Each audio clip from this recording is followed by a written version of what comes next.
আপনি পড়ছেন আলহামদুলিল্লাহ, শব্দটা কি? আলহামদুলিল্লাহ। এই হা এর মাখরাজ কোথায়? কণ্ঠনালীর মাঝখান থেকে। এখান থেকে আপনি উচ্চারণ করছেন আলহামদুলিল্লাহ রাব্বিল আলামিন। অর্থ দাঁড়াচ্ছে সমস্ত প্রশংসা জগৎ সমূহের রব আল্লাহর জন্য। ঠিক আছে? কিন্তু আপনি এই হায়ে হুত্তির জায়গায় যদি হায়ে হাওয়াস পড়েন, যার মাখরাজ অন্য জায়গা থেকে, আপনি পড়ছেন ফর এক্সাম্পল আলহামদুলিল্লাহ রাব্বিল আলামিন, যেমনটা অনেকেই পড়ে থাকে। কেমন আছেন? আলহামদুলিল্লাহ, ভালো আছেন, তাই না?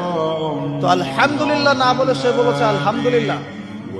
ওই যে হায়ের উচ্চারণ পরিবর্তন হয়ে গেছে, এই কারণে অর্থ পরিবর্তন হয়ে দাঁড়াবে যে সমস্ত নিন্দা আল্লাহর জন্য, যিনি জগৎ সমূহের রব। আমার কথা কি বুঝতে পারছেন? শুধু হা এর মাখরাজ ভুল হওয়ার কারণে এই সমস্যা হবে।